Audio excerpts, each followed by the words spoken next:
بعض لوگ اس ماہ میں خصوصی نماز صلاۃ الرغائب پڑھتے ہیں۔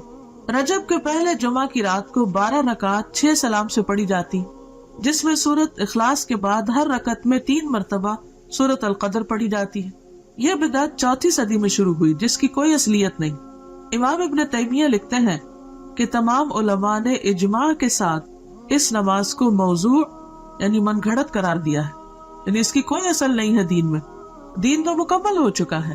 نبی صلی اللہ علیہ وسلم ہر روز تہجد کی نماز پڑھا کرتے تھے، اور اس میں کبھی بھی یہ نہیں ملتا کہ آپ نے کوئی مخصوص سورت ہی پڑھی ہو اور پھر اس میں یہ کہ ہر رکعت میں وہ سورت 3 بار پڑھی ہو، جیسے یہاں پر انہوں نے سورت اخلاص اور اس کے بعد ہر رکعت میں 3 مرتبہ سورت القدر پڑھنے کا لکھا ہے، اور کئی لوگ بڑی پابندی کے ساتھ اس کو پڑھتے بھی ہیں، اور پھر اس کے ساتھ بہت سی من گھڑت قسم کی فضیلتیں اور فائدے بھی منسوب کر دیے گئے ہیں۔ تو اسلام میں اس کی کوئی حقیقت نہیں، نہ قرآن میں اس نماز کا ذکر ہے، نہ نبی صلی اللہ علیہ وسلم نے اس نماز کی تاکید کی ہے یا تلقین، اور نہ ہی اس کا وجود ہے کسی بھی حدیث یا فقہ کی کتاب میں۔ یہ سراسر لوگوں نے خود گھڑ لی۔ عبادت کا صرف وہی طریقہ پسندیدہ ہے، عبادت وہی قابل قبول ہے جو اللہ اور اس کے رسول کی اتھارٹی کے ساتھ ہو، ان کے حکم کے مطابق ہو۔ خود سے عبادت کے طریقے ایجاد کرنا اللہ کی اتھارٹی میں یا اللہ کے حکم میں دخل دینا، اور یہ انتہائی غلط چیز ہے کہ جس کام کے لیے ہم انٹائٹلڈ ہی نہیں، جو ہمارا کام ہی نہیں، اس میں انٹرفیئرنس کیسی؟ عبادت کے طریقے بتانا صرف معبود کا کام ہے، عابد کا کام نہیں۔ عابد بندہ غلام تو صرف پیروی کرے گا، اطاعت اور فرما برداری کرے گا، وہ خود سے وہ قانون نہیں بنائے گا، تو اس چیز کی کسی کو بھی اجازت نہیں۔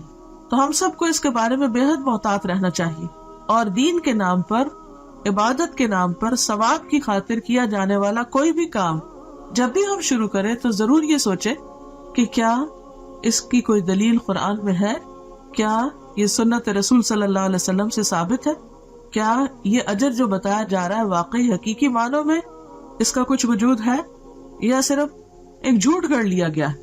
اس طرح کی چیزیں دین میں شامل کرنا اور پھر ان کی پابندی کرنا، اور ایک خاص رات میں یا خاص دن میں یا خاص طریقے پر، یہ سب چیزیں دین میں دخل اندازی ہے، اور یہ ناپسندیدہ ہے۔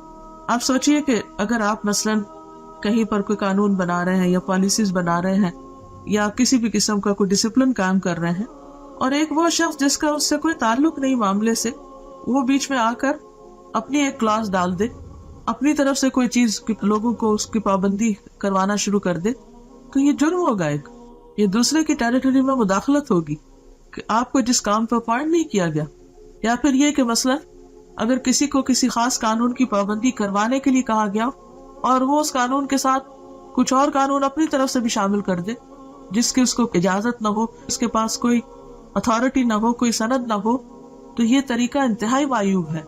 تو دین کے معاملے میں بھی ہمیں نہایت سمجھداری سے کام لینا چاہیے، اور دین کو بس اتنا ہی رکھنا چاہیے کہ جتنا وہ ہے یا جتنا ہمیں دے دیا گیا ہے۔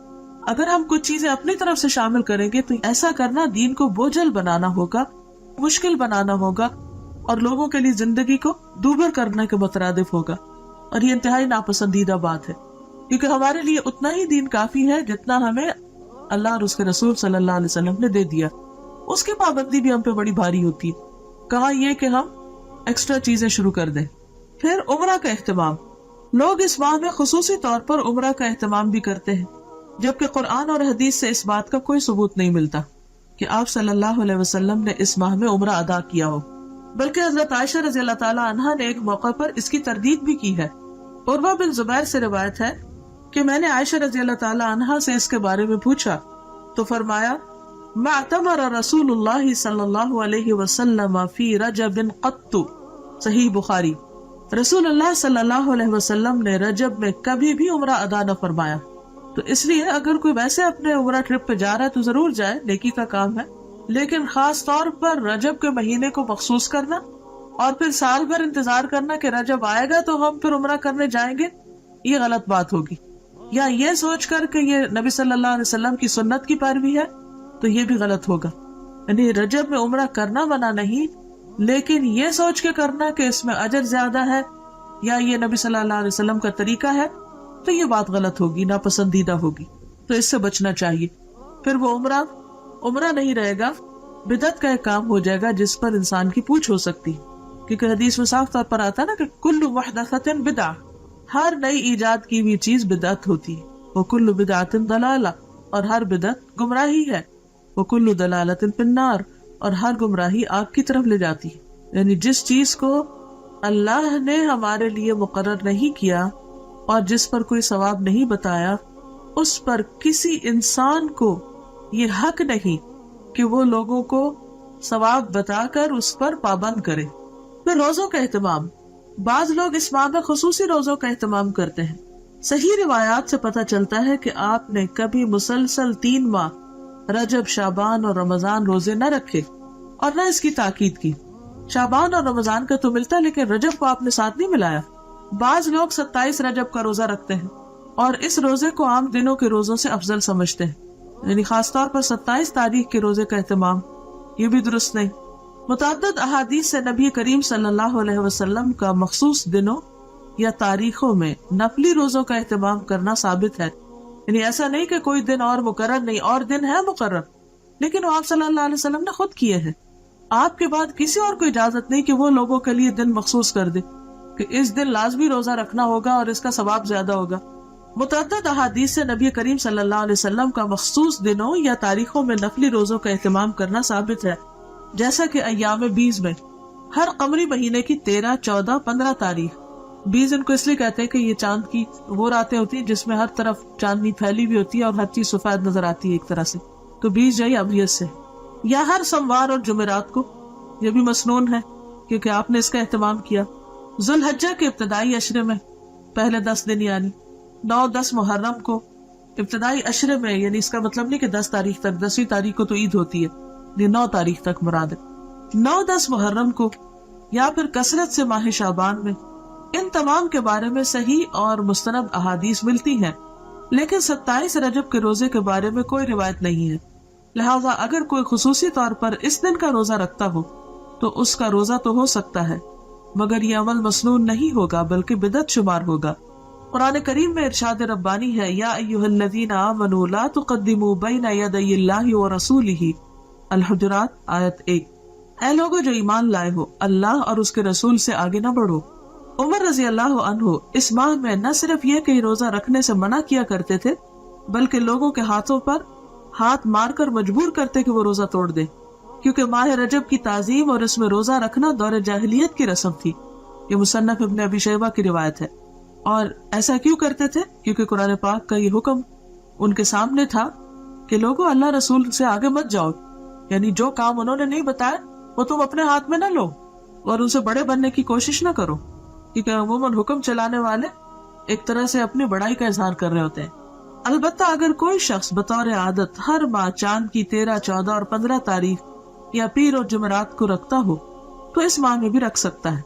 یعنی اگر 27 رجب پیر کو آ رہی ہے اور اس کی پہلے سے عادت ہے ہر پیر کو روزہ رکھنے کی، تو ایسا شخص روزہ رکھ سکتا ہے. 22 رجب کو لوگ کیا کرتے ہیں؟ کنڈوں کا اہتمام کرتے ہیں. 22 رجب کے کنڈوں کا اہتمام بھی بر صغیر میں عام ہے.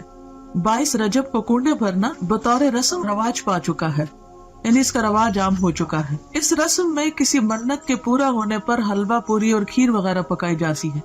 تاریخ کے مطالعہ سے یہ بات سامنے آتی ہے کہ اس رسم کی ابتدا 1906 یعنی 1906 میں امیر مینائی کے خاندان سے ہوئی، جو ہندوستان کے شہر سے تعلق رکھتا تھا. اس رسم کا مقصد امام جعفر کی روح کو ایصال ثواب تھا. حالانکہ اس بات کا تعین نہیں ہو سکا کہ مذکورہ امام کی پیدائش یا وفات ماہ رجب میں ہوئی تھی. کوئی بھی نہیں جانتا کہ واقعی امام جعفر اس مہینے میں پیدا ہوئے یا ان کی وفات ہوئی، لیکن اس رسم کو جو کہ تقریباً 100 سال پہلے شروع ہوئی امام جعفر سے منسوب کر دیا گیا. تو اس سے یہ بھی پتہ چلتا ہے کہ اس کا آغاز نبی صلی اللہ علیہ وسلم نے نہیں کیا، یہ چیز اصل دین میں نہیں. اسلام میں کسی بھی برگزیدہ شخصیت کی پیدائش کے دن خوشی منانے یا خصوصی صدقہ و خیرات کی کوئی گنجائش نہیں ہے. یعنی کسی بھی انسان کے حوالے سے کوئی دن منانا اسلامی روایت نہیں ہے. مثلا برتھ ڈے منانا یا برسی منانا یا انہی خاص دنوں پر کوئی صدقہ خیرات کرنا، یہ سب چیزیں بعد کی پیداوار ہیں۔ صحابہ کرام ان چیزوں سے بہت آگے تھے، ان کی زندگیوں میں ایسی مصروفیات نہیں تھی، اسی وجہ سے انہوں نے بڑے بڑے کام کیے، دین کی بڑی خدمت کی۔ آج ہم میں سے اکثر لوگ وقت کی کمی کا شکایت کرتے ہیں کہ وقت نہیں ہے، تو اس کی بھی اصل وجہ کیا ہے؟ اس کی بنیادی وجہ ہمارا غیر ضروری، غیر متعلق چیزوں میں اپنا وقت لگانا ہے یا اپنا مال لگانا ہے۔ جہاں صدقہ کی ضرورت ہوتی ہے وہاں ہم صدقہ نہیں کرتے، بھوکے کو کھانا نہیں کھلاتے، یتیم کی پرورش سے جی چراتے ہیں۔ اسی طرح دین کے کام، تبلیغ کے کاموں میں خرچ کرنا تو ہمارے ذہن میں ہی نہیں ہوتا، یا اس کو تو ہم صدقہ خیرات میں شامل ہی نہیں کرتے ہیں۔ صدقہ جاریہ کے کام یا پروجیکٹس جو ہیں وہ نظر انداز کیے رکھتے ہیں، یعنی اوور آل جو امت کی حالت، اسی وجہ سے ہماری حالت دیکھنے کے قابل ہے۔ لیکن پھر ہمارا مال کہاں جاتا ہے؟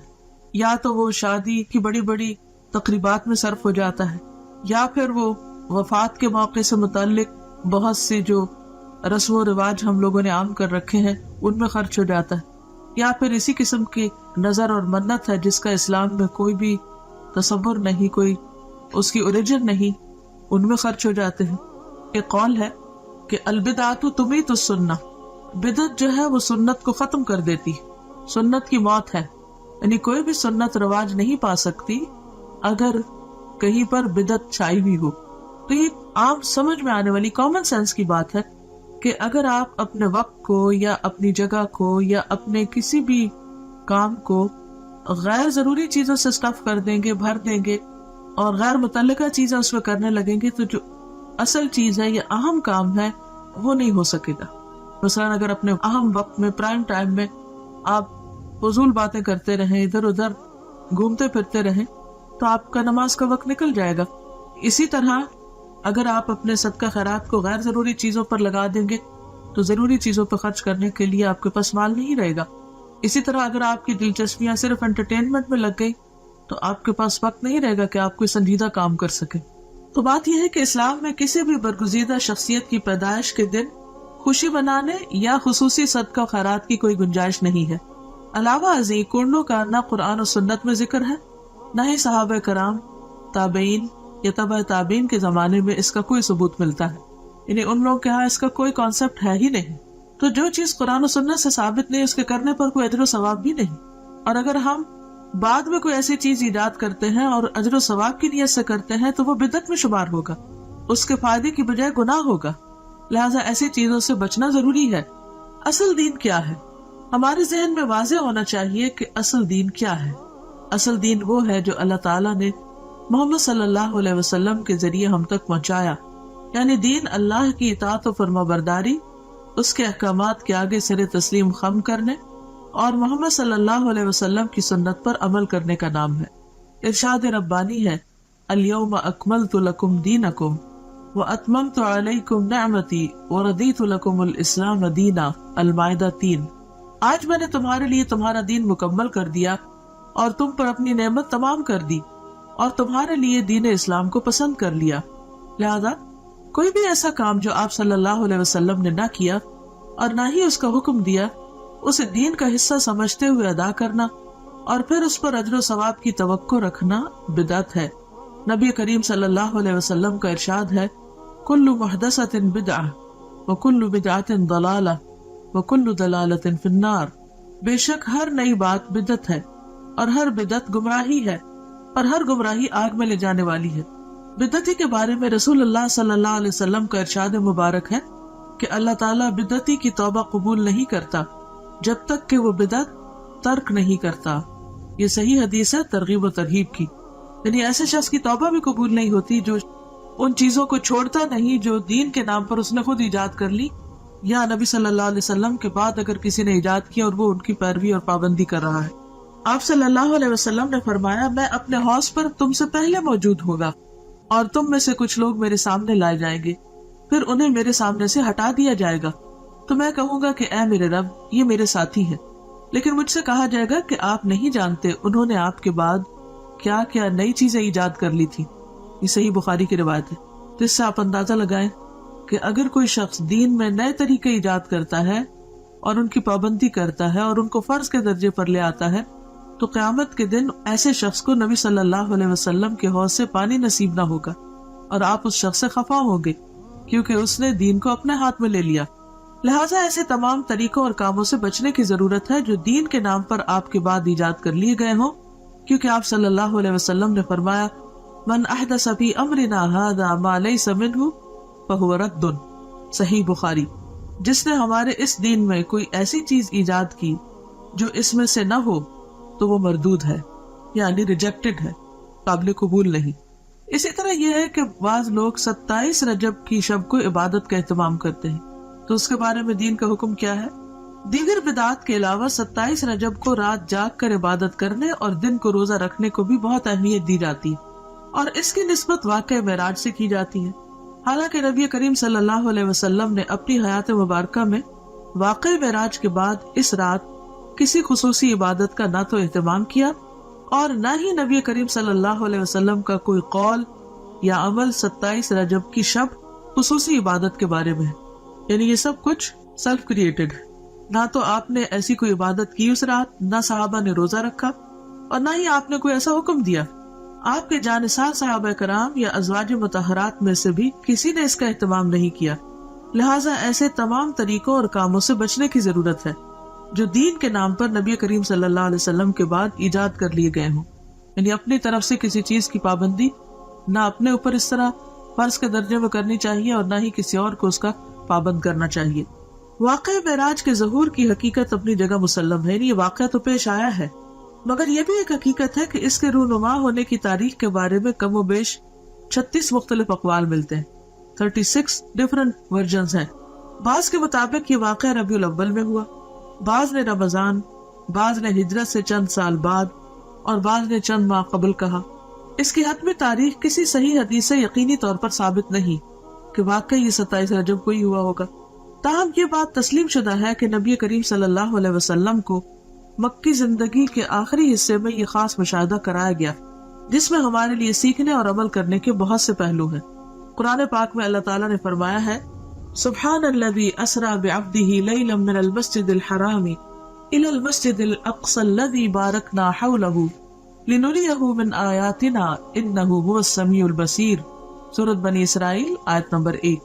پاک ہے وہ ذات جو اپنے بندے کو ایک رات میں مسجد الحرام سے مسجد اقصی تک لے گیا جس کے آس پاس ہم نے برکت رکھی ہے، یعنی اس علاقے میں اللہ نے برکتیں نازل کی ہیں تاکہ ہم اسے اپنی بعض نشانیاں دکھائیں، یقیناً وہ خوب سننے والا اور خوب دیکھنے والا ہے۔ اس آیت میں جس واقعے کی طرف اشارہ ہے وہ اسراء کے نام سے مشہور ہے۔ اسراء کے لفظی معنی ہے رات کو سفر کرنا، رات کو چلنا۔ یہ وہی سفر ہے جس میں نبی کریم صلی اللہ علیہ وسلم کو جسم اور روح سمیت مسجد الحرام یعنی مکہ سے مسجد اقصی فلسطین تک معجزاتی طور پر لے جایا گیا، یعنی براق پر۔ فرشتوں کی ہمنشینی کا یہ سفر اس زمانے کے حالات، اسباب سفر اور فاصلے کی طوالت کی وجہ سے انسانی عقل اور سمجھ سے بالاتر ہے، یعنی انسان نہیں سمجھ سکتا کہ ایک رات میں آپ اتنی تیزی سے وہ سفر کیسے کیے اور کس طرح آپ واپس بھی آ گئے۔ لیکن جیسا کہ اس آیت میں واضح کیا گیا ہے کہ پاک ہے وہ ذات یعنی اللہ جو اپنے بندے کو لے گیا، یعنی اللہ تعالیٰ کے لیے کچھ بھی مشکل نہیں۔ جن چیزوں کو ہم ناممکن سمجھتے ہیں وہ اللہ کے ہاں ناممکن نہیں، تو جس ذات میں کمال قدرت ہو وہ سب کچھ کر سکتا ہے۔ اس حیرت انگیز اور ایمان افروز سفر کی تفاصیل بخاری اور مسلم سمیت احادیث کی دیگر کتب میں موجود ہے، تو اب ہم اس کے بارے میں پڑھیں گے کہ یہ واقعہ کیسے رونما ہوا۔ بعض روایات کے مطابق 27 رجب کی شب کو نبی صلی اللہ علیہ وسلم معراج پر تشریف لے گئے۔ اگرچہ اس کے بارے میں اختلاف ہے لیکن پھر بھی عام طور پر غالب گمان یہی ہے کہ آپ اسی شب کو تشریف لے گئے تھے۔ تو آئیے تھوڑا سا اس بارے میں دیکھ لیتے ہیں کہ آپ نے اللہ سبحانہ وتعالیٰ کی کون کون سی نشانیاں دیکھی، کیا کیا چیزیں مشاہدہ فرمائیں اور ان میں ہمارے لیے کیا سبق ہے۔ آغاز سفر اور شق صدر۔ شق کہتے ہیں پھاڑنے کو اور صدر کہتے ہیں سینے کو، اور شق صدر کا معنی ہے سینے کو کھولنا۔ اس کی تفصیل آگے ملے گی، ابھی اتنا ہی کافی۔ انس بن مالک رضی اللہ عنہ سے مروی ہے کہ معراج کی رات جب بیت اللہ سے نبی کریم صلی اللہ علیہ وسلم کو لے جایا گیا تو وحی آنے سے قبل آپ کے پاس 3 فرشتے آئے۔ اس وقت آپ مسجد الحرام میں سو رہے تھے۔ ان میں سے ایک نے پوچھا وہ کون ہے، یعنی آپ کی طرف اشارہ کر کے۔ دوسرے نے جواب دیا وہ ان میں سب سے بہتر ہیں۔ تیسرے نے کہا ان میں جو سب سے بہتر ہے انہیں لے لو۔ اس رات اتنا ہی واقعہ پیش آیا اور نبی صلی اللہ علیہ وسلم نے اس کے بعد انہیں نہیں دیکھا، یہاں تک کہ وہ دوسری رات آئے جبکہ آپ کا دل دیکھ رہا تھا اور آپ کی آنکھیں سو رہی تھی، لیکن دل نہیں سو رہا تھا۔ تمام انبیاء کی نیند ایسی ہی ہوتی ہے، انہوں نے آپ سے کوئی بات نہ کی، یہاں تک کہ آپ کو اٹھا کر چاہے زمزم کے پاس لٹایا، چاہ کہتے کنویں کو، زمزم کے کنویں کے پاس۔ یہاں جبریل علیہ السلام نے اپنا کام سنبھالا اور سینہ مبارک گردن تک خود اپنے ہاتھ سے چاک کیا یعنی کاٹا، اور سینہ اور پیٹ کی تمام چیزیں نکال کر انہیں اپنے ہاتھ سے زمزم کے پانی سے دھویا۔ جب خوب دھو چکے تو آپ کے پاس سونے کا ایک تشت لایا گیا، تشت پلیٹ کو کہتے ہیں جیسے ٹرے وغیرہ، اس میں سونے کا ایک بڑا پیالہ تھا جو حکمت اور ایمان سے پر تھا یعنی بھرا ہوا تھا۔ اس سے آپ کے سینے اور گلے کی رگوں کو پر کر دیا یعنی بھر دیا، وہ حکمت اور ایمان انڈیل دیا سینے اور گلے کی رگوں کو۔ سینہ مبارک پھر سے سی دیا گیا، صحیح بخاری کتاب التوحید۔ اور بہت سے لوگ اس بات پر حیران ہوں گے اور پریشان بھی ہوں گے کہ یہ کیسے ممکن ہے کہ کسی کا سینہ چاک کر دیا جائے۔ تو بات یہ ہے کہ اگر آج اللہ تعالیٰ نے انسان کو یہ عقل دی ہے اور انسان سرجری کے ذریعے سینہ کھول کے پھر اسے بند کرنے کے قابل ہو گیا ہے، اور یہاں تک کہ بعض لوگوں کا ہارٹ ٹرانسپلانٹ کیا بھی گیا ہے اور کافی حد تک اس میں کامیابی بھی ہوئی ہے، تو کیا اللہ کے بھیجے ہوئے فرشتوں اور خاص طور پر جبریل علیہ السلام جو القوی الامین ہے، اللہ تعالیٰ ان کو یہ ٹیکنیک نہیں سکھا سکتا، ان کو یہ طریقہ نہیں بتا سکتا کہ سینہ کھولا کیسے جائے اور سینہ بند کیسے کیا جائے؟ تو یہ بھی اللہ کی نشانیوں میں سے ایک نشانی ہے، اور ایسا علم ہمارے ایمان بالغیب کا ایک ٹیسٹ ہے بیسیکلی کہ کیا ہم اس پر ایمان رکھتے ہیں۔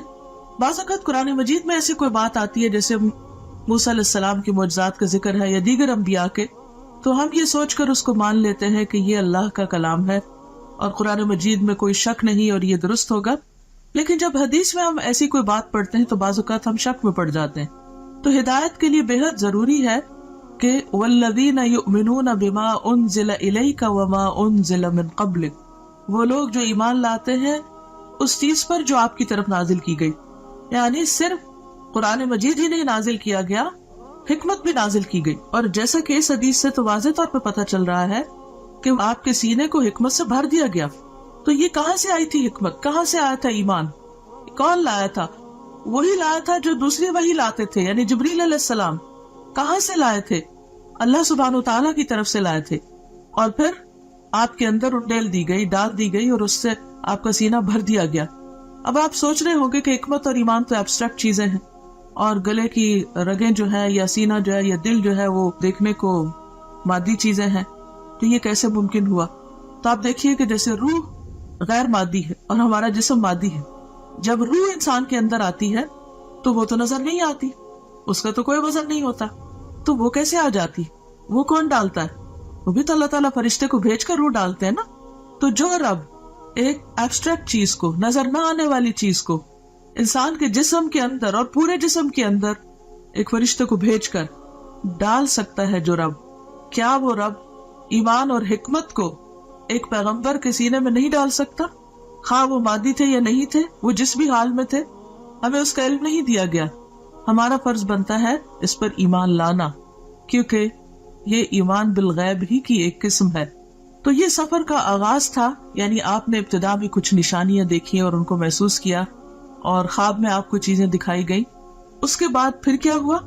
مسجد الحرام سے مسجد اقصیٰ تک اسراء کا واقعہ، اور اسراء عربی میں کہتے ہیں رات کے وقت سفر کرنے کو۔ اس کے بعد آپ کے پاس شراب، دودھ اور شہد کے برتن لائے گئے، آپ نے دودھ پسند فرمایا۔ جبریل علیہ السلام نے کہا آپ نے فطرت پائی، آپ کو ہدایت نصیب ہوئی، اور آپ کی امت کو بھی۔ یہ مسند احمد کی روایت کا حوالہ ہے۔ حوالہ جہاں لکھا ہوتا ہے اس کا معنی ہوتا ہے کہ بات پوری کی پوری نہیں لکھی گئی، بلکہ اس میں کچھ اختصار کے ساتھ روایت کی گئی ہے، یعنی اس انفارمیشن کا سورس مسند احمد ہے۔ یہاں پر آپ دیکھیے کہ آپ صلی اللہ علیہ وسلم براق پر سفر کرتے ہیں، انبیاء کی امامت کرتے ہیں، اور پھر اس کے بعد آپ کی مہمانی کی جاتی اور 3 چیزیں پیش کی جاتی، اور تینوں میں سے آپ دودھ کو پسند کرتے ہیں۔ تو اس سے یہ پتہ چلتا ہے کہ انسان کے کھانے پینے کی جو چوائس ہوتی ہے وہ اس کی شخصیت کی عکاس ہوتی ہے. اب دنیا میں بھی اگر کوئی شراب کو پسند کرتا ہے تو اس کا مطلب یہ ہے کہ اس کی ایک خاص قسم کی پرسنالٹی. دودھ کو پسند کرنے والے شہد کو پسند کرنا ہے. تو ہر انسان اپنے اپنے مزاج کے مطابق چیزوں کا انتخاب کرتا ہے. اور پھر بعض لوگوں کا انتخاب صرف ان کی اپنی ذات تک نہیں، ان کے خاندان اور پھر خاندان سے آگے بھی لوگوں کو متاثر کرتا ہے. تو خاص طور پر جو لوگ دین کا کام کرنے والے ہیں ان کے لیے بے حد ضروری ہے کہ وہ انبیاء کی سنت کو فالو کرے اپنے کھانے پینے کی چوائس میں بھی. مسجد اقصی سے آسمانوں کی طرف معراج. معراج کا لفظ جو ہے یہ عین را جیم سے ہے. عروج اسی سے ہے جس کا معنی ہوتا ہے بلندی، اور معراج عربی میں سیڑھی کو کہتے ہیں. مسجد اقصی سے آپ کو عالم بالا میں لے جایا گیا. معراج عربی میں سیڑھی کو کہتے ہیں جو اوپر چڑھنے کے لیے استعمال ہوتی ہے. اس نسبت سے سفر کے اس حصے کو بھی معراج کہا گیا ہے. بیشتر مفسرین کے نزدیک سورۃ النجم کی درج ذیل آیات واقع معراج کی دلیل ہے. سورۃ النجم آیت 13 to 18 یعنی 13 سے 18 تک.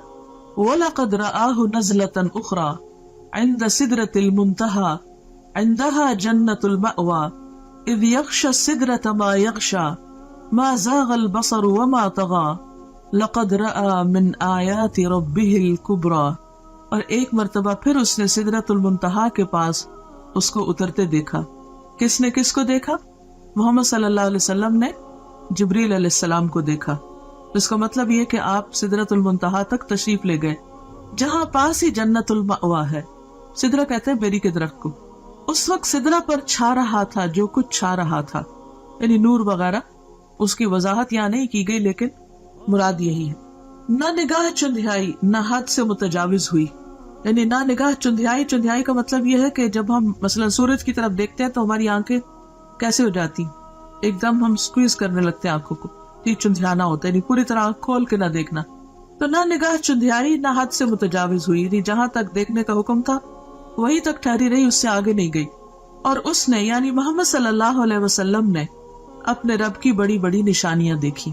تو یہ آیات اس بات پر دلیل ہیں کہ آپ صلی اللہ علیہ وسلم اس رات صرف مسجد اقصی تک نہیں بلکہ آسمانوں پر تشریف لے گئے، اور صرف آسمانوں تک نہیں سدرۃ المنتہا تک گئے، اور وہاں تک تشریف لے گئے جہاں نہ کوئی انسان گیا، نہ کوئی جن اور نہ کوئی فرشتہ. مندرجہ بالا آیات میں نبی کریم صلی اللہ علیہ وسلم کے آسمانوں کی طرف جانے اور سدرۃ المنتہا اور اس کے آس پاس کی چیزوں کو دیکھنے کا ثبوت ملتا ہے. سفر آسمان. مسجد اقصی میں تمام انبیاء کی امامت کے بعد سواری کے لیے براق پیش کیا گیا. آپ دوبارہ اس پر سوار ہو کر پہلے آسمان تک گئے. جبریل علیہ السلام نے آسمان کا دروازہ کھلوایا. فرشتوں کی طرف سے پوچھا گیا کون ہے؟ جبریل علیہ السلام نے فرمایا میں جبریل ہوں. پوچھا گیا ساتھ کون ہے؟ بتایا گیا محمد صلی اللہ علیہ وسلم ہے. پوچھا گیا ان کو پیغام الہی دے کر بھیجا گیا ہے؟ جبریل علیہ السلام نے کہا ہاں. تب اندر والے فرشتے نے سن کر کہا مرحبا، آپ بہت اچھے آئے. آپ فرماتے ہیں میں وہاں پہنچا تو آدم موجود تھے علیہ السلام. اس سے کیا بات پتہ چلتی کہ کسی کے گھر میں داخل ہونے سے پہلے، کسی کے خاص علاقے میں داخل ہونے سے پہلے دروازہ کھٹکھٹانا، اپنا نام بتانا، اجازت ملنا اور پھر داخل ہونا، یہ ہے صحیح طریقہ. اور اس وقت آپ دیکھیے کہ آسمان کے جو فرشتے ہیں وہ صرف یہ سن کر نہیں دروازہ کھول دیتے کہ جبریل موجود ہے، حالانکہ جبریل علیہ السلام کی قدردانی آسمانوں میں بھی اور زمین پر بھی. اس کے باوجود جب وہ کہتے ہیں میں جبریل ہوں تو وہ یہ نہیں کہتے دھڑ سے دروازہ کھول دینے، پوچھتے ہیں کہ ساتھ کون ہے. اور ساتھ کون ہے؟ سب انسانوں میں سے عظیم چنے ہوئے انسان. بتایا گیا محمد صلی اللہ علیہ وسلم. اب اتنا کہنے پر بھی دروازہ نہیں کھلتا. پوچھتے ہیں کہ کیا ان کو پیغام الہی دے کر بھیجا گیا؟ کیا اللہ تعالیٰ نے بلایا ہے؟ جبریل نے کہا ہاں. تب فرشتے نے سن کر کہا مرحبا. اس سے یہ پتہ چلتا ہے کہ فرشتے کس قدر امانت دار ہیں، کس قدر ڈیوٹیفل ہیں. ان کو جو کہا گیا ہے وہی کرتے ہیں. یفعلون ما یؤمرون. اچھا ہمارا حال کیا ہوتا ہے کہ ہم فوراً ایکسائٹمنٹ میں اپنی حدود سے آگے بڑھ جاتے ہیں. اچھا فلاں، بس فلاں کے لیے تو کوئی قید ہی نہیں، کوئی حد ہی نہیں اور کوئی ریسٹرکشن ہی نہیں. دنیا میں آپ دیکھیے کہ جو VIP عام طور پر ہوتے ہیں یا مخصوص قسم کے لوگ ہوتے ہیں، بعض اوقات ان کے لیے کوئی قانون نہیں ہوتا اور سمجھتے کہ وہ ہر قانون سے بالا ہے اور وہ جہاں سے چاہے داخل ہو جائے اور جو چاہے کرے. اور اگر کسی کو روکا جائے تو وہ اس کو انا کا مسئلہ بھی بنا لیتا ہے کہ میری بےعزتی کی گئی ہے. لیکن یہاں پر آپ دیکھیے کہ جبریل علیہ السلام نے اس قانون کی پابندی کرتے ہیں اور بہت آرام کے ساتھ جواب دیتے ہیں, اور پھر جتنا سوال پوچھا جاتا ہے اتنا ہی جواب دیتے ہیں, اور پھر نبی صلی اللہ علیہ وسلم کا تعارف کراتے ہیں, اور اس کے بعد دروازہ کھلتا ہے. جب دروازہ کھلتا ہے تو آپ صلی اللہ علیہ وسلم آدم علیہ السلام کو دیکھتے ہیں. جبریل نے کہا کہ یہ آپ کے باپ آدم ہیں. اس سے پتہ چلتا ہے کہ گائیڈڈ ٹور تھا اور جبریل علیہ السلام ساتھ ساتھ تعارف کرا رہے تھے. تو ہمارے سیکھنے کی بات یہ بھی ہے کہ ہمارے پاس اگر کوئی گیسٹ آئے یا ہم اس کو کوئی ٹور دلوا رہے ہوں تو اس کی رہنمائی بھی کرنی چاہیے کہ وہ کس سے مل رہا ہے, کہاں جا رہا ہے, کیونکہ ہم ازیوم کر لیتے ہیں کہ خود ہی ٹھیک ہے, یا کثر نفسی سے کام لیتے ہیں کہ اچھا اب یہ کیا بتانا, تو یہ جب پوچھیں گے تو ہم بتا دیں گے, اگر نہیں پوچھے تو نہ صحیح. اس میں ضروری حد تک معلومات دی جا رہی ہیں, اور ساتھ یہ بھی بتایا جا رہا ہے کہ انہیں سلام کیجیے. حالانکہ نبی صلی اللہ علیہ وسلم سے بڑھ کر سلام کرنے والا کون تھا؟ تو نبی صلی اللہ علیہ وسلم فرماتے کہ میں نے انہیں سلام کیا تو آپ نے جواب دیا, یعنی آدم علیہ السلام نے, مرحبا فرزند صالح نبی صالح, اور آپ کی نبوت کا اقرار کیا. یہ صحیح بخاری کی روایت ہے کتاب التوحید. حالانکہ عمر میں حضور صلی اللہ علیہ وسلم بعد میں آئے, یعنی آپ کے بچوں میں سے, تو بعض اوقات ہم بچوں سے ایکسپیکٹ کرتے ہیں کہ وہ ہمارا ادب کرے اور وہ ہمیں زیادہ اپریشیٹ کرے, لیکن آدم علیہ السلام خود آگے بڑھ کر مرحبا کہتے ہیں اور بہت محبت بھرے کلمات کہتے ہیں, فرزند صالح نبی صالح, اور پھر آپ کی نبوت کو بھی مانتے ہیں. اس سے ایک بہت اچھی بات پتہ چلتی ہے کہ اگر بچے کبھی والدین سے زیادہ ترقی کر جائیں, مرتبے اور مقام میں, اسٹیٹس میں آگے بڑھ جائیں, تو اس صورت میں اس اسٹیٹس کو اکنالج کرنا, اولاد کو اپریشیٹ کرنا, ان کو ان کا مقام دینا, یہ بھی پیغمبرانہ اخلاق میں سے ہے. اور اس میں آپ دیکھیں کہ وہ انہیں صالح کہہ کے پکارتے ہیں, نیک. یہ کوئی خوشامد نہیں تھی یا کوئی جھوٹی تعریف نہیں تھی. اگر کسی کے اندر کوئی خوبی ہے تو اس خوبی کا ذکر کر دینا اخلاص کے ساتھ, اچھے آسن انداز میں, دوسرے کو اچھے لقب سے پکارنا, یہ بھی ایک بہترین اخلاق ہے. بعض اوقات جب کوئی چھوٹا ہوتا ہے نا عمر میں ہم سے, تو خواہ مرتبے میں بڑا بھی ہو تو ہم صرف نام لے لے کے پکارتے ہیں, یہ ظاہر کرنے کے لیے کہ ہم عمر میں بڑے ہیں یا ہم کسی بھی اعتبار سے بڑے ہیں, اور یہ تو چھوٹا ہے, اگر اس کے اندر کوئی خوبی ہے بھی تو بھی اس کو اکنالج نہیں کرتے.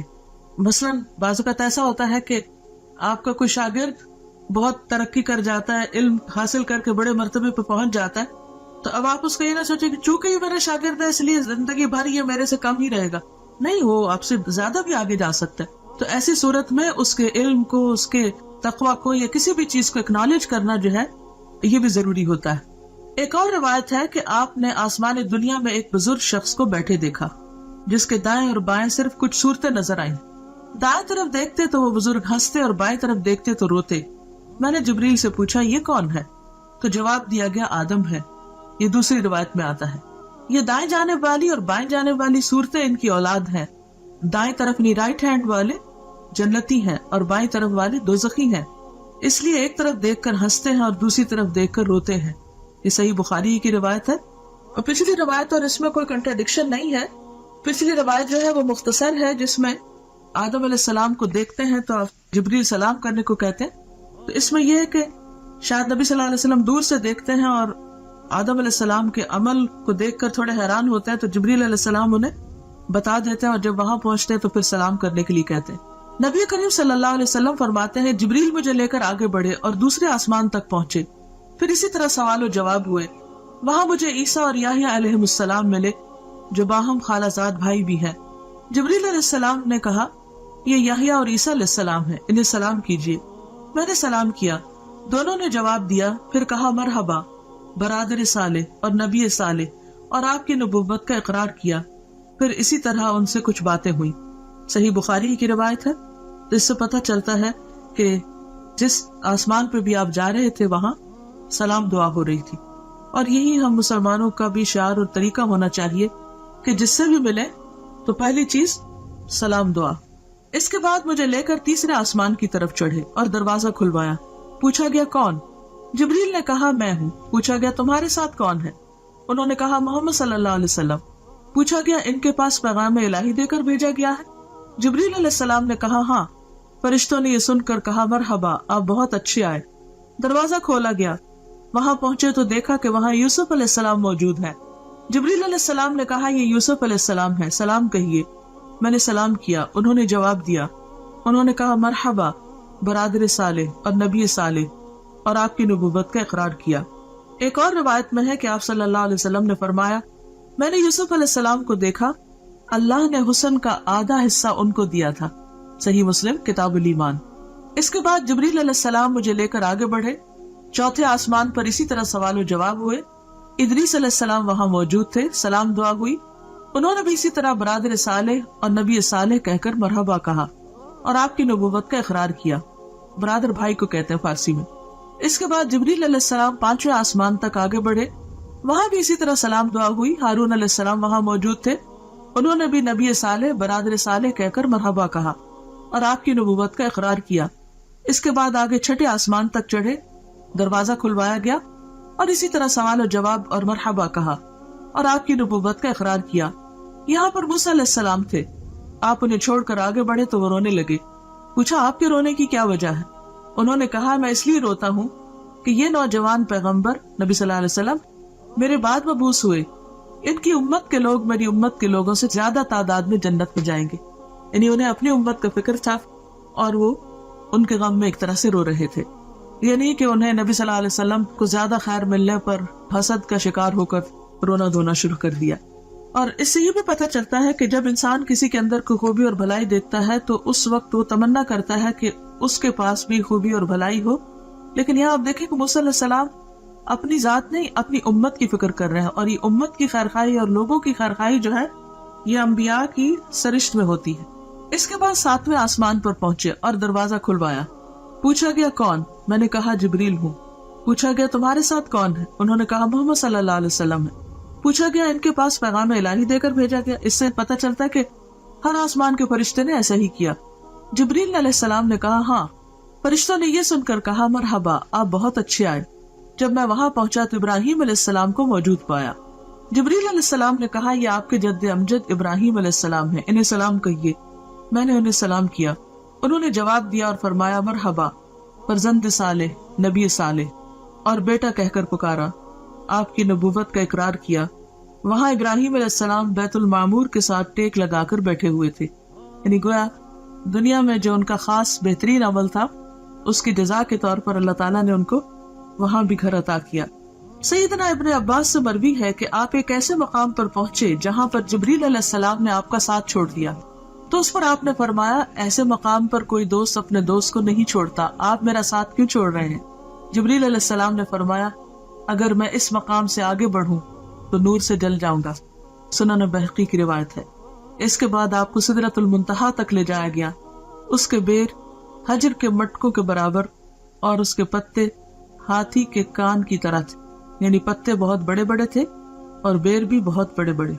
اس پر سونے کے پتنگے چھا گئے اور اللہ کے حکم سے جو کچھ چھانا تھا چھا گیا۔ یہ حجر کے مٹکے جو ہے یہ علاقے کا نام ہے اور وہاں کے برتن شاید مشہور ہیں یا خاص سائز کے ہیں تو اس لیے ان سے تشبیہ دی گئی۔ اور اللہ کے حکم سے جو کچھ چھانا تھا چھا گیا۔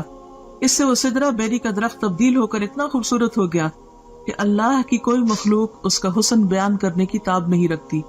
آج بھی آپ دیکھیں کہ بعض لوگ درختوں کے آس پاس یا نیچے لائٹس لگا کر رکھتے ہیں۔ دن کے وقت تو درختوں کا اپنا ایک حسن ہوتا ہے، سورج کی روشنی میں بہت خوبصورت چمکتے ہوئے نظر آتے ہیں، لیکن رات کے وقت بعض اوقات درختوں کے اوپر لائٹیں لگائی ہوئی ہوتی ہیں یا بعض اوقات ان کے تنے کے بالکل نیچے زمین پر اس اینگل سے لائٹس لگائی جاتی ہیں کہ درختوں کا حسن دوبالا ہو۔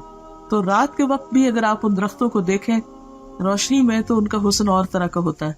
تو یہاں پر یہ ہے کہ وہ جو بیری کا درخت تھا اس پر بھی خاص قسم کا نور اور روشنی اسے بے حد خوبصورت بنا رہی تھی۔ اس وقت اللہ تعالیٰ نے اپنے بندے کو وحی فرمائی اور آپ پر اور آپ کی امت پر 50 وقت کی نمازیں فرض کی۔ واپس آتے ہوئے موسیٰ علیہ السلام سے آپ کی ملاقات ہوئی تو دریافت کیا کہ آپ کو کیا حکم ملا؟ آپ نے جواب دیا ایک دن رات میں مجھ پر اور میری امت پر 50 نمازیں فرض کی گئی۔ موسیٰ علیہ السلام نے کہا آپ کی امت ایک دن رات میں 50 نمازیں نہ پڑھ سکے گی، میں بنی اسرائیل کا خوب تجربہ کر چکا ہوں، آپ کمی کی درخواست لے کر اپنے رب کے پاس جائیں۔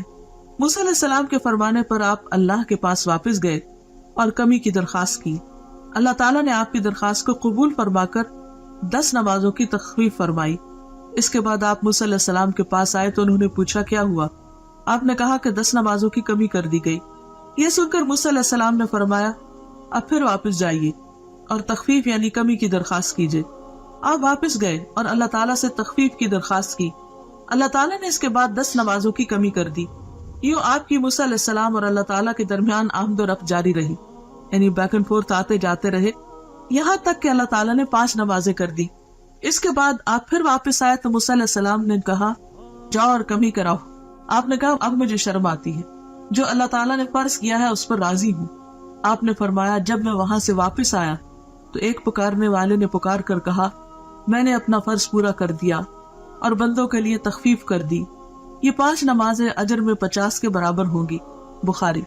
اس سے ایک اور بات یہ بھی پتہ چلتی ہے کہ بعض اوقات کوئی حکم آتا ہے، کوئی پالیسی بنتی ہے یا کوئی ایسا قانون پاس ہوتا ہے جو عوام کے لیے بہت مشکل ہو سکتا ہے، تو جو بھی شخص یا جو بھی انسان یہ سمجھتا ہو کہ یہ لوگوں کے لیے بھاری ہوگا یا مشکل ہو تو وہ ان کے حق میں سفارش کر کے بات کر سکتا ہے۔ یہاں پر آپ دیکھیے کہ نبی صلی اللہ علیہ وسلم اللہ تعالیٰ کا حکم آنے کے بعد اس میں تخفیف کی درخواست کر رہے ہیں اور موسیٰ علیہ السلام سفارش کر رہے ہیں، تو اس سے ایک تو ہم موسیٰ علیہ السلام کے بہت مرہون منت ہیں کہ انہوں نے ہمارا بہت خیال کیا، ورنہ ہم جو 5 نہیں پڑھتے تو 50 کہاں پڑھتے، تو کس قدر مشکل ہوتی۔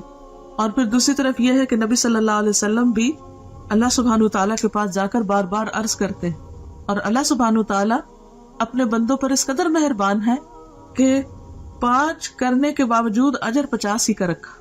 یہ ہے اس کی رحمت۔ دنیا میں کوئی بادشاہ ایسی عنایت نہیں کر سکتا کہ اگر کسی کو 50 گھنٹے کے لیے ہائر کیا ہے اور وہ 5 گھنٹے کام کرنا چاہے تو اجرت 50 گھنٹے کی دے۔ اس کے علاوہ چند اور مشاہدات دیگر کتب میں مذکور ہیں۔ سورۃ البقرہ کی آخری 2 آیات بھی عرش کے خزانے سے عطا کی گئیں، یعنی اسی موقع پر جب نمازوں کا حکم دیا گیا۔ نہر کوثر اور جنت کا مشاہدہ، سدرۃ المنتہا